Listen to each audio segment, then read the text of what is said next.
नमस्ते दोस्तों, मैं डॉक्टर राकेश प्रसाद कोहली आज आपसे एक नए विषय में बात करने के लिए आया हूं और आज बात करेंगे हम गढ़वाल के सल्याण क्षेत्र की।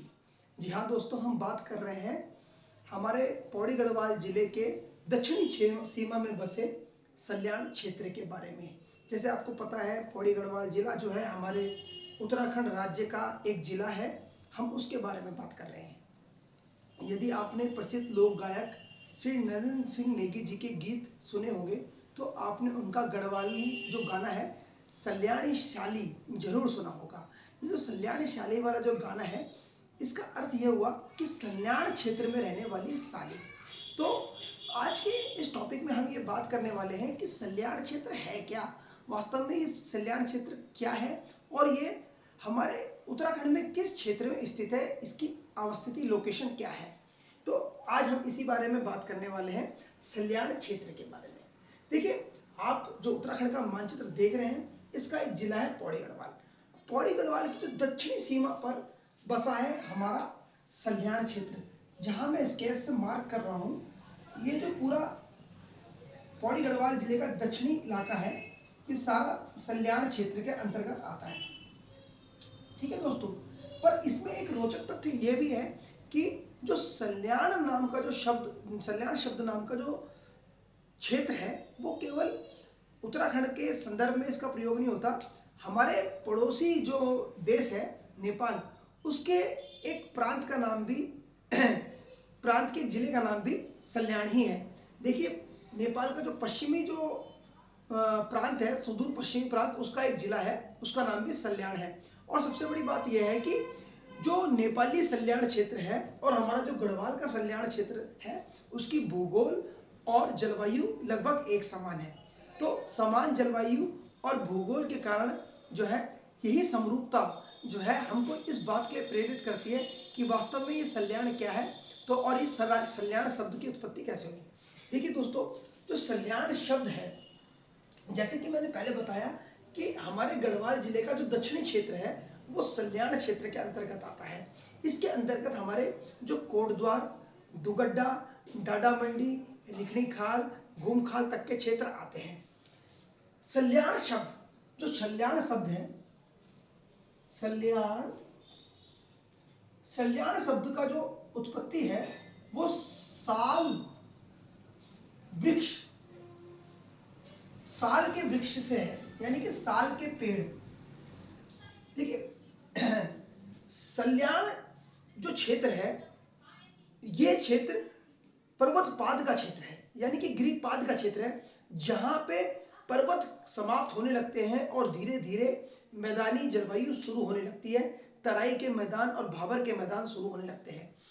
इसी कारण जो यहाँ की जो वनस्पति है, पर्णपाती वनस्पति है, जो कि वर्ष में एक बार अपने पत्ते गिराती है। तो इसी वनस्पति क्षेत्र में बहुतायत में पाया जाने वाला एक पेड़ है, उसका नाम है साल का वृक्ष। जो साल का वृक्ष इस क्षेत्र में बहुत ज्यादा पाया जाता है। तो इसी कारण साल के पेड़ों के होने के कारण इस क्षेत्र को सल्याण कहते हैं। ये साल का पेड़ किस क्षेत्र में पाया जाता है, उसके लिए एक प्रकार की सम जलवायु का प्रयोग चाहिए होती है, यानी कि तापमान भी अधिक हो और वर्षा भी अधिक हो। तो जो गिरिपाद के क्षेत्र हैं, यहाँ पे जो यहाँ की जो उष्ण कटिबंधीय जलवायु है, ये यहाँ पे साल के वृक्ष के लिए बड़े ही महत्वपूर्ण है।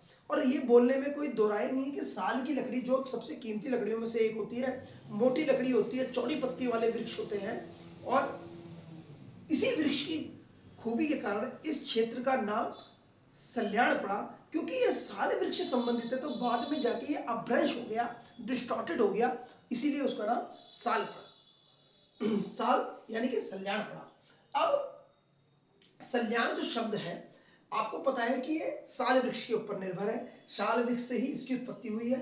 अब आगे बात करते हैं सल्याण क्षेत्र की के बारे में जानने की, कि सल्याण क्षेत्र की ज्योग्राफी और जलवायु, भूगोल और वनस्पति कैसी है। देखिए, जो हमारा सल्याण क्षेत्र है, जो हमारे उत्तराखंड का जो सल्याण क्षेत्र है, ये जो है, अगर आप उत्तराखंड के मानचित्र को देखें तो यहाँ पे हमारा पौड़ी जिला है, पौड़ी जिला, और यहाँ पे हमारा टिहरी जिला है। इन दोनों जिलों को अलग करती है गंगा नदी।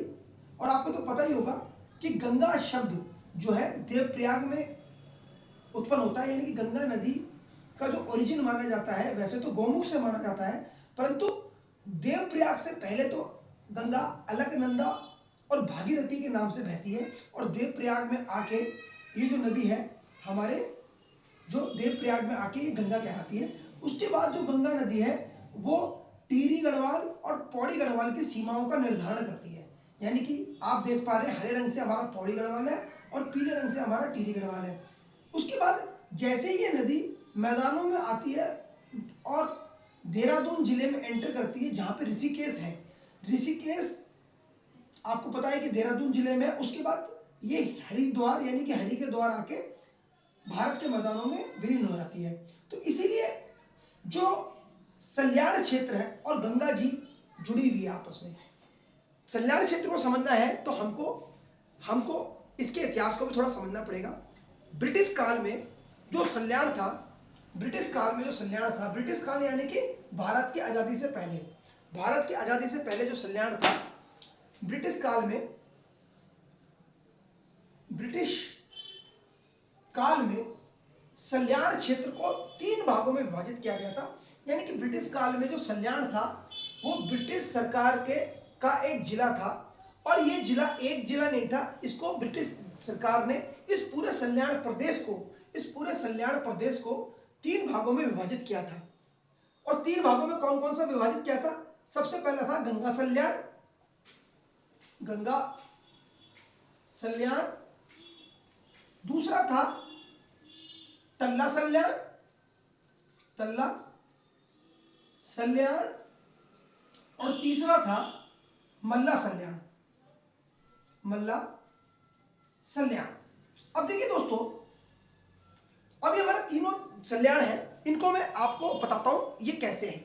देखिए मैंने जैसे बताया कि जो गंगा नदी है वो टिहरी गढ़वाल और पौड़ी गढ़वाल की सीमा बनाती है, और जैसे ये ऋषिकेश में आती है उसके बाद ये देहरादून और पौड़ी गढ़वाल जिले की सीमाएं बनाती है।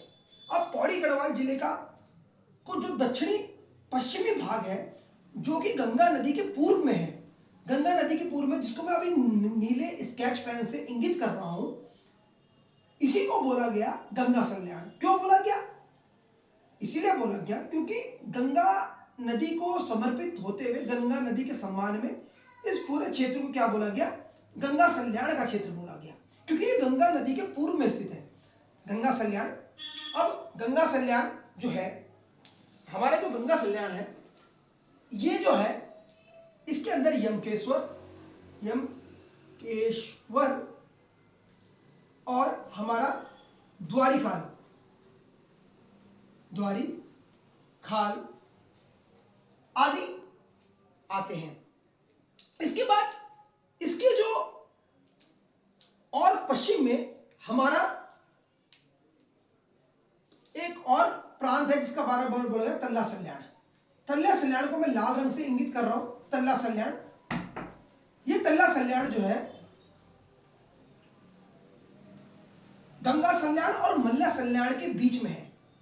यदि आप दिल्ली से जाते हैं तो पहले कोटद्वार आता है, फिर दुगड्डा आता है, दुगड्डा के बाद कोटद्वार, दुगड्डा, डाडा मंडी, गुमखाल, ये सारा क्षेत्र जो है हमारा तल्ला सल्याण के अंतर्गत आता है। तल्ला सल्याण के अंतर्गत ये जो क्षेत्र आता है, इसी के अंदर प्रसिद्ध मंदिर, तल्ला सल्याण में एक प्रसिद्ध मंदिर है हमारा ताड़केश्वर मंदिर। कौन सा मंदिर है? ताड़केश्वर मंदिर, जिसको हम तड़ासर मंदिर भी बोलते हैं। पवित्र मंदिर है, शिवजी जी का मंदिर है। तो तल्ला सल्याण है। और सबसे पश्चिम में जिसको मैं ब्लैक पेन से इंगित कर रहा हूं, ये है हमारा मल्ला सल्याण का एरिया। ये ब्रिटिश काल में इसको मल्ला सल्याण बोला जाता था। ये ब्रिटिश कालीन व्यवस्था बता रहा हूं मैं। ब्रिटिश सरकार ने, यानी कि अंग्रेजों ने प्रशासनिक दृष्टिकोण से सल्याण क्षेत्र को 3 भागों में विभाजित कर दिया था। नीले रंग का गंगा सल्याण, लाल रंग का तल्ला सल्याण और काले रंग का मल्ला सल्याण। सबसे कम ऊंचाई वाले इलाके को हम तल्ला बोलते हैं। जैसे आपको पता ही होगा कि हमारी पर्वतीय, गढ़वाली, कुमाऊनी और जौनसारी भाषाओं में जो तलाव भूमि होती है, यानी कि जिसका उच्चावच यानी कि एल्टीट्यूड सबसे कम होता है उसको तल्ला बोलते हैं, और जिसकी जिसकी ऊंचाई ज्यादा होती है, ऊंचाई वाले क्षेत्र को मल्ला बोलते हैं। तो तल्ला यानी कि जिसका एल्टीट्यूड कम है। तो आप देखते हैं कि जब दुगड्डा से आप आगे बढ़ते हैं तो आप खो नदी के साथ साथ आगे जाते हैं, कोटद्वार से खो नदी से, तो इसका तलाव भूमि है, यानी कि इसका एल्टीट्यूड कम है। किससे? मल्ला सल्याण से। मल्ला सल्याण के अंतर्गत हमारा जो है रिखणी खाल और हमारा धुम्मा कोट, पैनो गुजड़ू वाला क्षेत्र आता है। पैनो गुजड़ू पट्टी इसी के अंतर्गत आता है। अब विस्तार से जानते हैं कि तल्ला सल्याण, मल्ला सल्याण और गंगा सल्याण की भौगोलिक सीमाएं किन किन फैक्टरों से निर्धारित होती हैं। तो देखिए दोस्तों, मैंने जैसे बताया कि जो गंगा सल्याण की जो पश्चिमी सीमा है वो गंगा नदी द्वारा बनती है, इसीलिए गंगा नदी को समर्पित करते हुए इसका नाम गंगा सल्याण रखा गया। दूसरा, हम देखें गंगा सल्याण और तल्ला सल्याण की जो नॉर्थ बाउंड्री है, गंगा सल्याण और तल्ला सल्याण की जो नॉर्थ बाउंड्री है वो नयार नदी द्वारा बनाई जाती है। नयार नदी एक गंगा नदी की एक पावरफुल ट्रिब्यूटरी है, सहायक नदी है, उसकी सरिता है, जो कि ब्यास घाट में आके गंगा जी से मिलती आती है, ब्यास चट्टी में आके गंगा जी से मिल जाती है। तो नयार नदी तल्ला सल्याण और गंगा सल्याण की उत्तरी सीमा बनाती है। और जिम कॉर्बेट नेशनल पार्क तथा हमारा राजाजी नेशनल पार्क और कॉर्बेट टाइगर रिजर्व हमारे तल्ला सल्याण और गंगा सल्याण की दक्षिणी सीमाओं का निर्धारण करते हैं। अब आप बोलोगे जी जिम कॉर्बेट पार्क कहां से शुरू होता है, कहां खत्म होता है? तो जिम कॉर्बेट पार्क जो है आपका जो है अगर देखा जाए तो उसका सबसे पश्चिमी द्वार जो है कोटद्वार में ही है, कोटद्वार शहर के पास है, और जो सबसे उसका पूर्वी द्वार है वो रामनगर के आसपास है। और भी उससे आगे भी चले गया है, पर अभी सामान्य ज्ञान के लिए आप इतना समझ लें कि रामनगर के से लेके और हमारा कोटद्वार तक। उसके बाद अगर आप कोटद्वार से ही फिर विभाजन होता है और लगभग हरिद्वार और देहरादून की मुहान से भी आगे तक जो है हमारा राजाजी वाइल्ड लाइफ सेंचुरी है। तो Rajaji wildlife sanctuary Ganga सल्याण की दक्षिणी सीमा बनाती है और कॉर्बेट टाइगर रिजर्व तल्ला सल्याण की दक्षिणी सीमाओं का निर्धारण करता है। तो गंगा सल्याण और तल्ला सल्याण की दक्षिणी सीमाओं पर कॉर्बेट टाइगर रिजर्व है। इसी प्रकार से मल्ला सल्याण की दक्षिणी सीमा में भी कॉर्बेट टाइगर रिजर्व है। तो कहने का तात्पर्य हुआ जो पूरा सल्याण क्षेत्र है वो वनाच्छादित है और भारत में जो है वाइल्ड लाइफ सेंचुरी और कॉर्बेट टाइगर रिजर्व के लिए प्रसिद्ध है, उसके द्वारा निर्धारित की जाती है। जबकि तल्ला सल्याण की जो उत्तरी सीमा है चोंदकोट और मल्ला सल्याण द्वारा निर्धारित की जाती है। इसके अतिरिक्त जो मल्ला सल्याण है हमारा, जिसके अंदर हमारी गुजड़ू पट्टी आती है, हमारा दुब्बाकोट का क्षेत्र आता है, इसका जो उत्तर है, उत्तर में हमारी चांदपुर पट्टियां हैं। तो ये जो पूरी व्यवस्था थी गंगा सल्याण, तल्ला सल्याण और मल्ला सल्याण को बांटने की, ये तो ब्रिटिश कालीन व्यवस्था थी। ब्रिटिश काल में इस पूरे क्षेत्र को, जो क्षेत्र मैदानी क्षेत्रों से लगता था, उस पर्वतपात क्षेत्र को सल्याण क्षेत्र बोला गया, जो साल वृक्षों के लिए जाना जाता था। तो तीन है। पर तो अगर हम आज के संदर्भ में सल्याण क्षेत्र का अध्ययन करें तो आज के क्षेत्र में जब हम अलग राज्य हमारा उत्तराखंड बन चुका है, तो जो हमारे अलग राज्य उत्तराखंड बनने के बावजूद भी हमारी जो इन सल्याण क्षेत्रों में हमारी कुछ पट्टियां हैं, जैसे कि हमारी जो सबसे पहला जो गंगा सल्याण है, गंगा सल्याण के अंदर कौन कौन सी पट्टियां आती हैं? देखिए गंगा सल्याण के अंदर हमारी मुख्य पट्टियां आती हैं, जैसे कि अजमेर पट्टी, फिर हमारी आती है उदयपुर पट्टी, उसके बाद हमारी पट्टी आती है ढांगू पट्टी, इसके बाद हमारी जो दूसरी पट्टी आती है डबरालस्यू, और अंतिम इस गंगा सल्याण के अंदर हमारी पट्टी आती है लंगूर की। स्यू। तो जैसे मैं आपको पहले बता चुका हूं, जो लंगूरगढ़ी भैरव मंदिर है, लंगूरगढ़ी जो भैरव मंदिर है वो लंगूरस्यू पट्टी में स्थित है, जो कि गुमखाल के ऊपर दिखाई देता है। तो गंगा सल्याण के अंदर हमारा लंगूरस्यू आता है। इसकी उत्तरी सीमा जो है हमारी नयार नदी द्वारा विभाजित की जाती है। उसके बाद हमारा गंगा सल्याण के बाद जो हमारा तल्ला सल्याण है, तल्ला सल्याण, इसके अंदर हमारी कुछ मुख्य पट्टियां आती हैं, जैसे कि बदलपुर, बूंगी, बिजलोट, कोड़िया, पैनो। पैनो तो बदलपुर, बिजलोट, बूंगी, कोड़िया, पैनो इसके अंदर आती है। कुछ एक पट्टियां और भी हैं, जैसे कि सीला।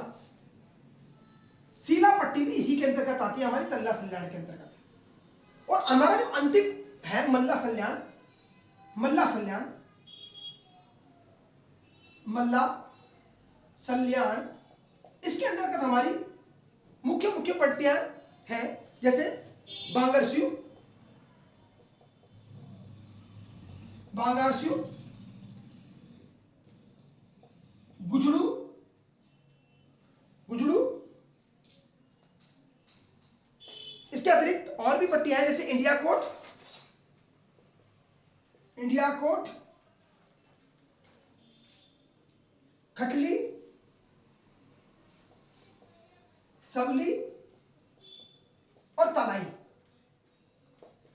तो देखिए, आप देख सकते हैं कि ये जो पट्टियां हैं ये पटवारी क्षेत्र है।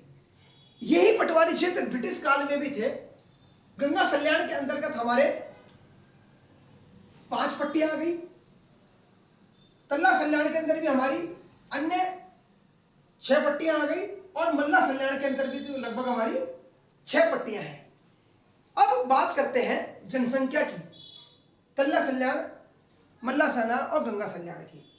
ये तो आपने देखा ब्रिटिश कालीन व्यवस्था थी, परंतु आज के समय में अलग राज्य निर्माण के बाद जो हमारा अलग राज्य बना है, हमारे इस पौड़ी गढ़वाल के जो ये पूरा इलाका है सल्याण क्षेत्र, ये किन किन व्यवस्थाओं में बटा हुआ है, इसके अंदर कौन कौन सी तहसील, कौन कौन से विकास खंड आते हैं, ये भी जान लेते हैं। देखिए दोस्तों, गंगा सल्याण जो है हमारे देश का और हमारे प्रदेश का बड़ा ही महत्वपूर्ण क्षेत्र है। गंगा सल्याण, तल्ला सल्याण और मल्ला सल्याण, यानी कि संपूर्ण सल्याण क्षेत्र, जहां पे बहुत वन संपदा पाई जाती है। तो हमारा जो आज के समय में जो सल्याण क्षेत्र है, इसके अंदर हमारी जो तहसील है, जो तहसील है कौन कौन सी है, और विकास खंड, विकास खंड कौन कौन से हैं। इसके अंदर पहले तो यमकेश्वर तहसील है, यमकेश्वर तहसील है। इसके अंदर यमकेश्वर ब्लॉक विकास खंड ही है, विकास खंड का नाम भी यमकेश्वर ही है। जो दूसरी हमारा जो तहसील है वो है कोटद्वार, कोटद्वार। इसके अंदर जो हमारा विकास खंड है दुगड्डा, हमारा जो दुगड्डा विकास खंड आता है। तीसरी है हमारी लैंसीडॉन,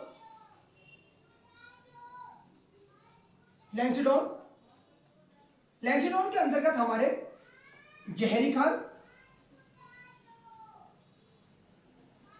द्वारी खाल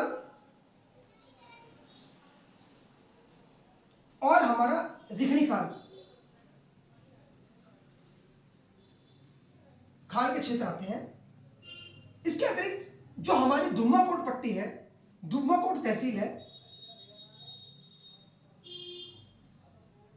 दुम्माकोट के अंतर्गत जो हमारे, इसके अंदर जो हमारा दुम्माकोट के अंदर हमारी जो तहसील है, इसके अंदर नैनीडांडा तहसील,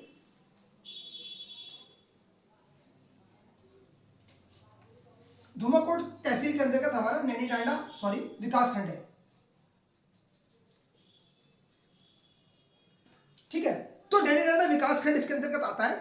तो हमको याद रखना है कि जब हम बात कर रहे हैं सल्याण क्षेत्र की, तो इसके अंदर यमकेश्वर, कोटद्वार, लैंसीडॉन, दुम्माकोट के क्षेत्र आते हैं, और दुम्माकोट का नैनीडांडा विकासखंड, लैंसीडॉन का जहरी खाल, द्वारी खाल और रिखणी खाल विकासखंड इसके अंदर आते हैं। जनसंख्या की दृष्टि से देखें तो जनसंख्या की दृष्टि से ये क्षेत्र सबसे ज्यादा पलायन की मार झेल रहा है उत्तराखंड में, क्योंकि यहाँ पे पलायन होने के कारण कुछ निम्नलिखित हैं, जैसे कि जंगली जानवरों का प्रभाव, कृषि भूमि का ह्रास तथा मैदानी क्षेत्रों से लगे होने के कारण जो है बेरोजगारी और भी समस्याएं इस क्षेत्र की रही है। ब्रिटिश काल में इस क्षेत्र का बहुत ज्यादा वन संपदाओं का दोहन किया गया था ब्रिटिश सरकार द्वारा। रेलवे के स्लीपर बनाने के लिए जो साल और सागवान की जो लकड़ियां हैं काट के रेलवे के सिल्वर पे, यानी कि दो रेलवे के पटरी को जोड़ने के लिए जो लकड़ी के जो ब्लॉक लगाए जाते थे, उसका जो लकड़ी है इसी क्षेत्र से निकाली जाती थी और भारी मात्रा में लकड़ी काट के उसका दोहन किया गया था इस क्षेत्र से। और मैं पहली बार सोचता हूँ कि भारत उत्तराखंड का ये बहुत सुंदर क्षेत्र है और सबसे ज्यादा वन संपदाएं इसको मिली हुई है। पवित्र क्षेत्र है। पवित्र क्षेत्र इसलिए भी है क्योंकि इसके जहां इसकी जो लंगूरगढ़ी भैरव गंगा सल्याण में है, तो तल्ला सल्याण में हमारा ताड़केश्वर पवित्र मंदिर है। तो हमारे सबसे इसका पूर्वी भाग जो कि धुम्माकोट के आसपास मल्ला सल्याण का क्षेत्र है, यहाँ पे दीवा दांडा के मंदिर है, दीवा डांडाओं के मंदिर है, दीवा माताओं के मंदिर है, देवियों के मंदिर है। इसलिए ये क्षेत्र धार्मिक दृष्टिकोण से भी बड़ा महत्वपूर्ण हो जाता है पौड़ी गढ़वाल के लोगों के लिए। जनसंख्या के दृष्टिकोण से हम देखें, जनसंख्या के दृष्टिकोण से देखें तो अगर हम देखें जनसंख्या का दृष्टिकोण, तो आज के सबसे पहले ब्रिटिश गवर्नमेंट के टाइम पे 1841 के अनुसार जो हमारा पूरा सल्याण क्षेत्र है इसकी जनसंख्या लगभग 46,000 थी। फिर 1901 में जो अंग्रेजों ने जनगणना कराई, इसके अनुसार इस क्षेत्र की जनसंख्या हो गई 1,37,000। और आज के समय में 2024 में पर्वतीय क्षेत्र जो इसके जो पर्वतीय क्षेत्र है वहां की जनसंख्या लगभग 2.5 लाख के आसपास है। इसके अंदर मैंने कुछ मैदानी क्षेत्रों की जनसंख्या नहीं जोड़ी है, अभी कोटद्वार के मैदानी क्षेत्रों की जनसंख्या नहीं जोड़ी है और यमकेश्वर क्षेत्र के जो कुछ मैदानी क्षेत्रों की जनसंख्या मैंने इसमें भी नहीं जोड़ी है। पर मोटा मोटी 2024 के आंकड़ों के अनुसार 2.5 लाख इसकी जनसंख्या। अगर हम इसमें मैदानी क्षेत्र की जनसंख्या जोड़ दें तो इसकी जनसंख्या लगभग 4.5 लाख पहुंच जाएगी। अगर हम इसमें मैदानी क्षेत्रों की जनसंख्या जोड़ दें, जैसे कोटद्वार सिटी की जनसंख्या जोड़ दें, तो इस सल्याण क्षेत्र की जनसंख्या 4.5 लाख के आसपास हो जाती है। तो ये तो हमारा सल्याण क्षेत्र का आज परिचय है कि सल्याण क्षेत्र का मतलब क्या है। सल्याण क्षेत्र की उत्पत्ति सल्याण पेड़ के नाम पर हुई है और जो सल्याण श्याली है इसका मतलब है सल्याण में रहने वाली श्याली, और जो साउथ गढ़वाल है, दक्षिणी गढ़वाल को ही सल्याण क्षेत्र बोला जाता है। जब आप कोटद्वार में रहे या फिर दुगड्डा में रहे, लेंसडॉन में रहे या फिर यमकेश्वर, डाडा मंडी, रिखणी खाल, ये सारा सल्याण क्षेत्र है जो कि वन संपदाओं से परिपूर्ण है और धार्मिक दृष्टि से भी महत्वपूर्ण है। धन्यवाद। आज की वीडियो में इतना ही। आपको वीडियो कैसी लगी, लाइक, सब्सक्राइब और शेयर जरूर करें। प्रणाम, नमस्कार।